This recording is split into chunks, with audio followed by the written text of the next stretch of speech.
ఏమండి ఏమండి అయ్యో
పల్లవి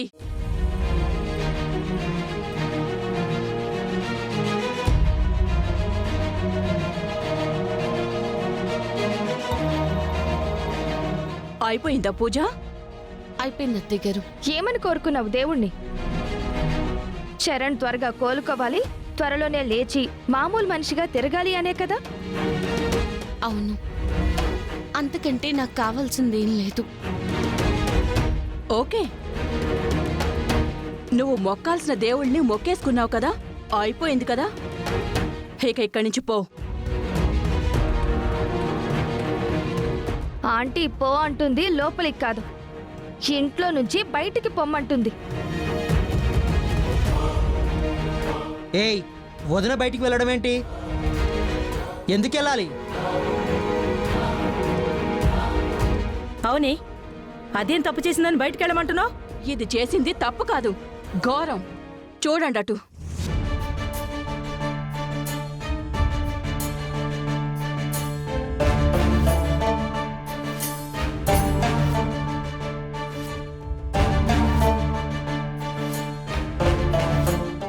వాడి పరిస్థితిలో ఉండడానికి కారణం ఎవరు? ఇది కాదు. తనేం చేసింది? దానికి తన కారణం ఎలా అవుతుంది సోమలత? మరింకెవరు కారణం అవుతారు? ఇది రెచ్చగొట్టబట్టే కదా వీడు కబడ్డీ పోటీలకి వెళ్ళాలి అనుకున్నది. ఇది రెచ్చగొట్టి తీసుకెళ్లబట్టే కదా ఈ ప్రమాదం అంతా జరిగింది.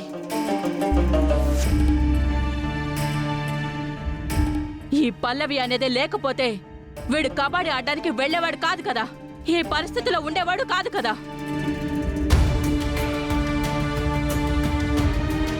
వాడి పరిస్థితికి కారణం ఇది కాక ఇంకెవరు చెప్పండి?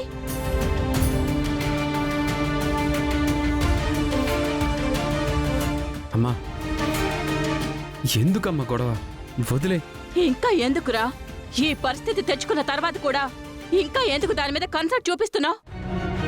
నా బాధ నీకు అర్థం కావడం లేదు. నిన్ను ఎంతో ప్రేమతో పెంచుకున్నాన్రా నేను. ఇలాంటి ప్రమాదాలు ఏమీ జరగకూడదనే కదా నువ్వు ఎంతో ఇష్టపడిన కబడ్డీ అని తెలుసు కూడా నేను వద్దు అని చెప్పాను. చిన్నప్పుడు నిన్ను మాన్పించేశాను, కానీ ఇది ఇప్పుడు ఇలా తయారయ్యింది. నేను భయపడ్డట్టే నిన్ను ఈ పరిస్థితికి తీసుకొచ్చింది. అత్తయ్య గారు, అది అనుకోకుండా జరిగిన ప్రమాదం. అంటే చరణ్ నుదుటిన అలా రాసి పెట్టుంది కాబట్టి ఇలా జరిగింది, నాకేం సంబంధం లేదు అంటున్నావా? కాదక్షిత, నువ్వు గొడవని పెద్ద చేయాలని మాట్లాడుకో. అసలు నీతో గొడవ పడాలని ఇక్కడ ఎవ్వరూ అనుకోవడం లేదు. నీతో ఉండాలని వాడు అనుకోవడం లేదు.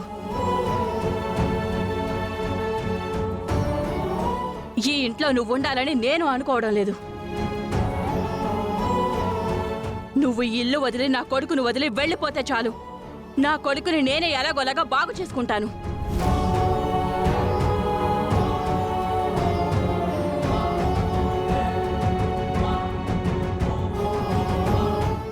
బాగు చేసుకుంటారండి? ఆ? ఏం బాగు చేసుకుంటారు? మాయలు మంత్రాలు వేసి చిటికెలో ఆయన్ని లేపి నడిపించేస్తారా మీరు? మీ అబ్బాయి ఉన్న పరిస్థితుల్లో ఇప్పుడు మీ అందరికంటే ఆయనకి నా తోడు అవసరం. చరణ్ని కంటికి రెప్పలాగా 24 గంటలు చూసుకోవడానికి అత్తయ్య గారున్నారు. నీ తోడేం అవసరం లేదు. ఏం చూసుకుంటారు ఆవిడ? ఏం చూసుకుంటారు మీరంతా? ఈ పరిస్థితుల్లో ఉన్న ఆయనకి భార్య తప్ప ఎవరు చేయలేని కొన్ని పనులుంటాయి. ఆవిడేమైనా చేయగలరా? అవుతుందా ఆవిడ వల్ల? చేస్తారంట?